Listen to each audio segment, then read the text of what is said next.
There has been a huge increase in what we call modern-day slavery.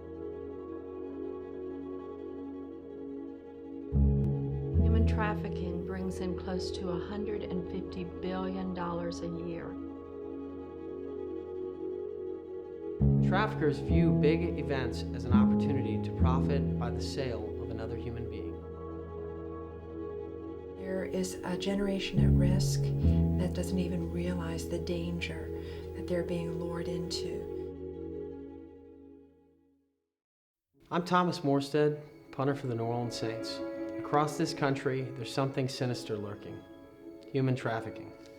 Trafficking of women and men, mostly women, for sex trafficking and labor trafficking. It is a scourge. It is the commodification of human life, turning people into something that that can be exploited, and it's on an exponential rise worldwide.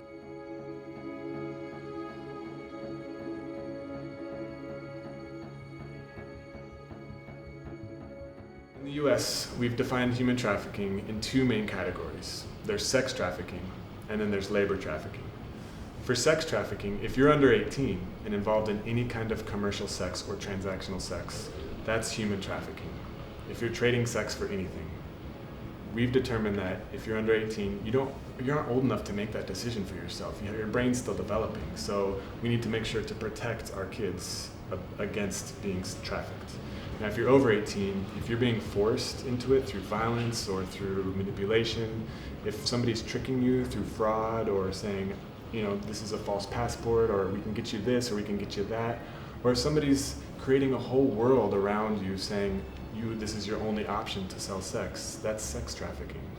With labor trafficking, anytime you're forced, again through violence or through other ways, anytime you're tricked through fraud, promising one thing and not delivering it for your job, or through coercion, meaning we're going to manipulate your whole life to be able to make this your only option, that's labor trafficking. Human trafficking, unfortunately, is very, very common in New Orleans, particularly the city of New Orleans, but some of the outlying areas as well.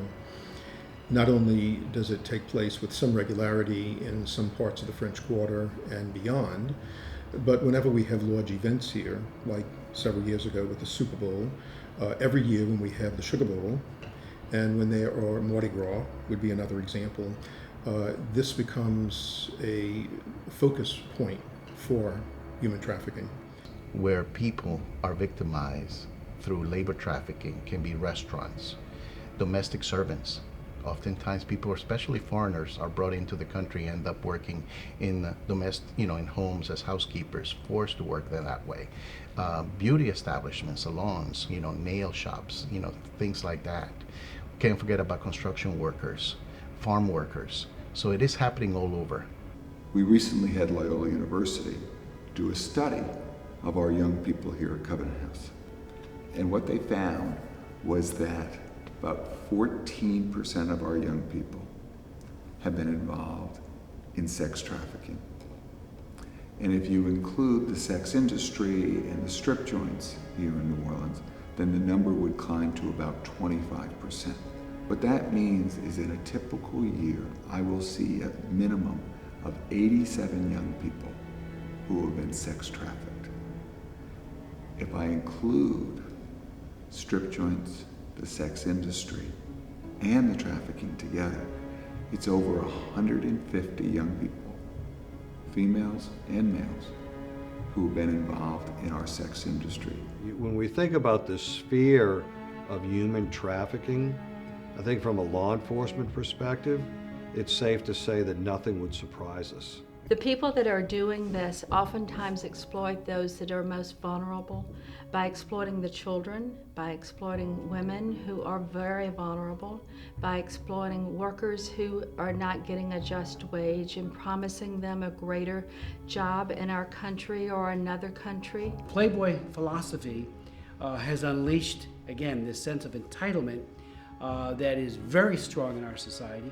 And pornography has exploded on the internet, and we're finding Backpage and these other vehicles on the internet are increasingly being used to sell young girls and women and even young boys. Social media is used by traffickers to recruit victims. They will look for a young girl who's complaining about her parents, who's talking about running away, who is looking for a boyfriend, and any adolescent, teenage girl looking for love could potentially become a victim through social media.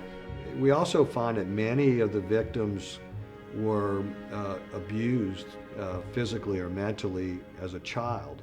And so this is kind of the next iteration of that abuse. Runaways of all sorts are particularly susceptible to human trafficking. Traffickers can find them in bus stations and on the street within 48 to 72 hours. But when these girls run away, there's somebody out there. There's somebody to victimize them. There's a predator out there that's willing to say, she needs somebody and I'm going to be that person. Think of the victim. Think of the consequences to that young girl or young woman. It should be all about protection. And among the most weakest and most vulnerable today are these trafficking victims. My girls range from 12 to 17, and the predominant number of them have been out of school for 2 or 3 years because they've been running the streets. And so a lot of what we do is trying to say, let's see who you are, and they lose hope, they lose worth, they lose self-esteem. Who are these young women that are either stripping or being forced into prostitution? That's got to end. These are young women made in the image and likeness of God, and we have to have total respect. Just because we don't see those who are in modern day slavery doesn't mean that they're not there. And we need to open our eyes and to see them where they are, and then to reach out and help them whenever we can. And I do call all of you to action. We certainly must make this issue known to our legislators and to others. We also must start talking about it on the parish level and in our schools and in our youth groups. We are finally tackling this problem. And that it is a community response, and a response as a nation, and as a response as a world, right? I mean, you have the Holy Father speaking about human trafficking and saying we need to put that on the top of our agenda, not at the bottom.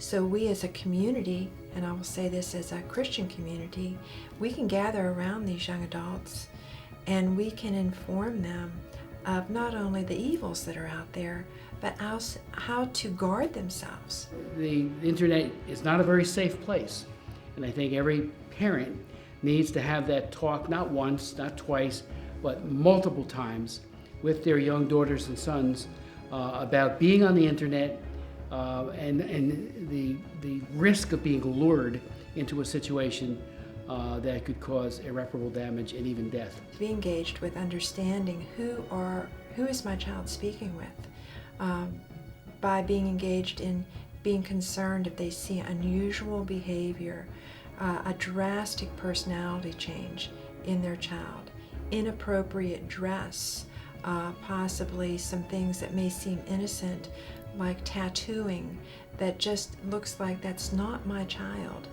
A lot of people say, what can we do? A lot of individuals, maybe you're not an expert in trafficking, maybe you're not a social worker or a lawyer or a police officer.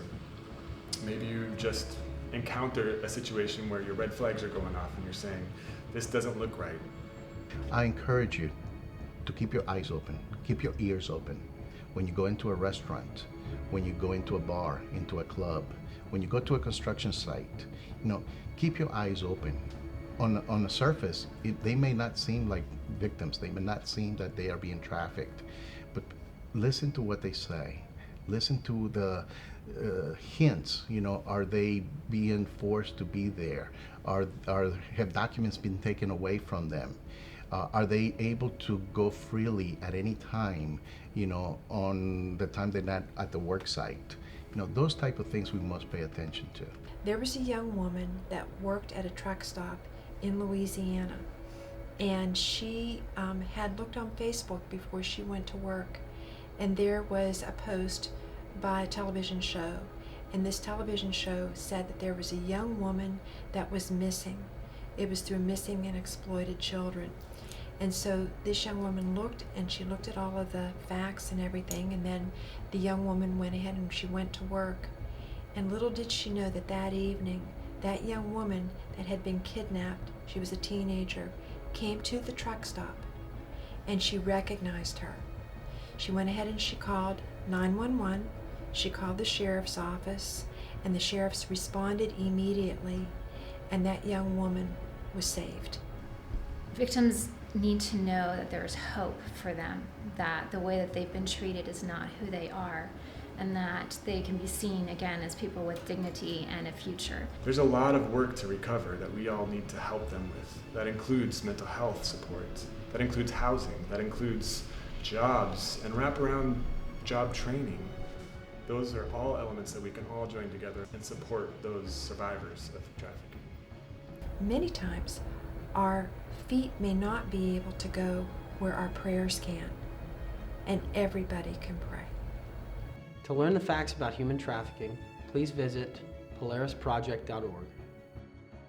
If you know of or suspect human trafficking, please call the National Human Trafficking Hotline at 888-3737-888.